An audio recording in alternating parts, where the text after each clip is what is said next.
welcome to our instruction on Nami ryu. We're going to start with a foundation of rolling. The rolls are very important because they do several things for you. They teach you how to protect yourself if you're falling or thrown. They relax you. They bring body awareness. They're an essential foundation for your training. So we're going to start with our front rolls. So Jeff is in Seiza, the kneeling position, and he's going to start with a front roll to the right. He's going to lay his right forearm on the ground at 45 degrees to his body. He's going to take his left hand and put it thumb to thumb. He's going to reach with his right hand as his head goes under his left armpit, relaxing both feet to the same side. He comes up back into Seiza. So let's break this down a little bit. As Jeff puts his right hand on the ground, 45 degrees to his body, he then places his left hand thumb to thumb. And this is important because later on these rolls are going to be done with the sword in your hand. He reaches with his right hand, which starts to shape his body. His head goes under the armpit. Notice that his head and neck are not going to touch on this roll. As he begins his roll, he reaches for the ground with the small of his back. You want to make sure that you shape your body. Rolls are designed that you can do them on hard surfaces. So it's important that they're quiet, that they're contiguous, that your whole back touches as you come over. Let's take a look at some other details.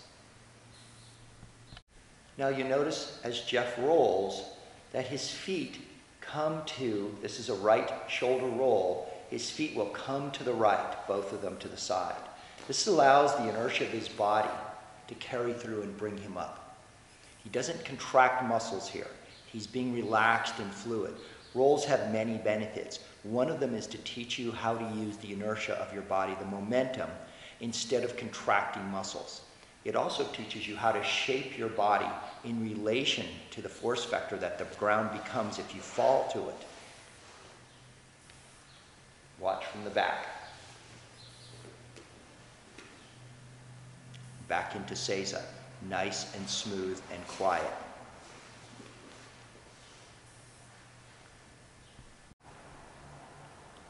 So what happens as you turn your head and look is you're taking your cervical vertebrae into your upper thoracic. You're actually shaping your body by how your head looks underneath. It gets it out of the way and brings you so that instead of landing on the front of your shoulder, you're actually coming past the front of the shoulder onto your back with the roll. We want to avoid landing on the front of the shoulder. This makes the integration with the ground smooth and fluid. So once again, let's look at the left roll. Jeff's going to put his left hand down, palm up. Right hand down, palm down, thumb to thumb. He's going to turn his head looking under his armpit, which rotates his cervical into his upper thoracic vertebrae and shapes his back for this roll. Notice as he reaches that he's going to come over and not touch the front of his shoulder. He's all the way onto the back of his shoulder. This is very important, how you shape your body. We do not want to land on our head and neck. We do not want to land on the front of our shoulder. So these rolls are very important to get correct. So now Jeff's going to turn around so that you can see this from another angle. Watch how his head comes underneath the armpit, looking up at the ceiling as he goes through. Head and neck does not touch, front of the shoulder does not touch. So let's see that nice and smooth in motion.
So now we're going to look at the practical application of this roll done with the sword in an advanced form.